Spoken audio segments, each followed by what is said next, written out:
बिहार में सारण रेंज के DIG Manu Maharaj cyber crime के शिकार हुए हैं। छपरा के एक शख्स के जरिए इनके नाम का इस्तेमाल करके सोशल मीडिया पर लोगों को ठगने का अनोखा मामला सामने आया है।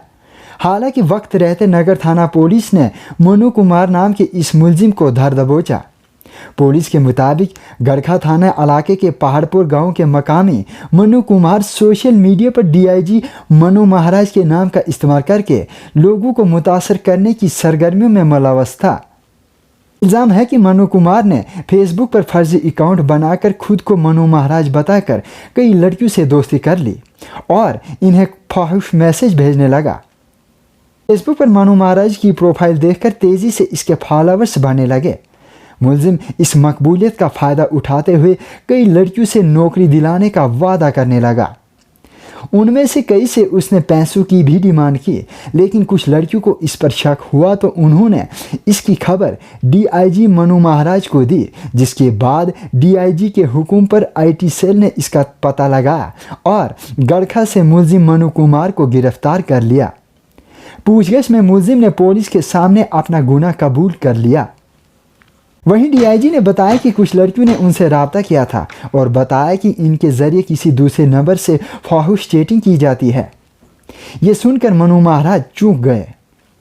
उन्होंने उन लड़कियों के ज़रिए दिए गए मोबाइल नंबर की जांच की तो ट्रू कॉलर ऐप पर पता चला कि मुलजिम मनु महाराज नाम से प्रोफाइल बनाकर ऐसा कर रहा है। साथ ही फेसबुक और दीगर सोशल साइट पर भी वो मनु महाराज का नाम इस्तेमाल करके लोगों से ठगी कर रहा है। इसके बाद नगर थाना में केस दर्ज करवाया गया। साइबर सेल ने आईपी एड्रेस से शख्स को ट्रेस किया और पुलिस ने मुलजिम को गिरफ्तार कर लिया।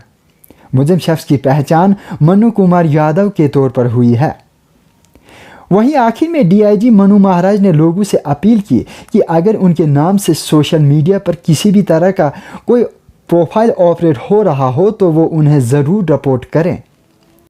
दूसरी खबर के मुताबिक श्रीलंका की मरकजी बंदरगाह कोलंबो के करीब समंदर में एक माल बरदार बहरीया जहाज डूब गया है, जिस पर बड़ी मिकदार में केमिकल के कंटेनर मौजूद थे। बुध के रोज श्रीलंका की हुकूमत ने बताया कि इस जहाज का डूबना मुल्क की बहरी हुदूद में रूनुमा होने वाला फिजाई आलूदगी का बदतरीन वाक़ा है। डूबने वाले जहाज का नाम MV एक्सप्रेस है और इसका रजिस्ट्रेशन सिंगापुर का है। जहाज में 20 मई को उस वक्त आग लग गई थी जब वो कोलंबो की बंदरगाह पर लंगर अंदाज होने के लिए खुले समंदर में इजाज़त मिलने का इंतज़ार कर रहा था। श्रीलंका की नेवी ने कहा कि इनका ख्याल है कि आग केमिकल की वजह से लगी थी। इससे पहले एक रिपोर्ट में बताया गया था कि जहाज़ पर कुछ कंटेनर से केमिकल लीक हो रहा था, जिसका जहाज़ के अमले को भी इल्म था। आग जहाज़ के उसी हिस्से में लगी जहां केमिकल के लीक होने की इतला थी। क्योंकि जहाज़ पर बड़ी मिकदार में प्लास्टिक भी लादा गया था, इसने तेज़ी से आग पकड़ ली और फिर तेज़ समुद्री हवाओं ने आग का दायरा फैलाने में मदद की।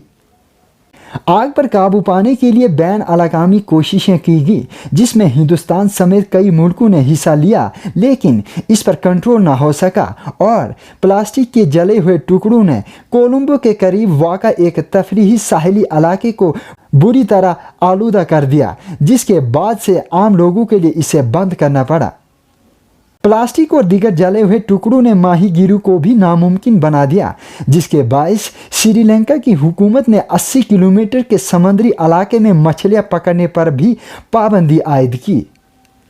इमदादी कार्रवाई के माहिरीन का कहना है कि गुज़श्ता 2 हफ्तों से लगी आग बुझाने की कोशिशों में नाकामी के बाद जहाज़ बुध के रोज़ डूबना शुरू हुआ, जिसके बाद से जहाज़ पर मौजूद केमिकल समंदर के पानी में गिरता रहा।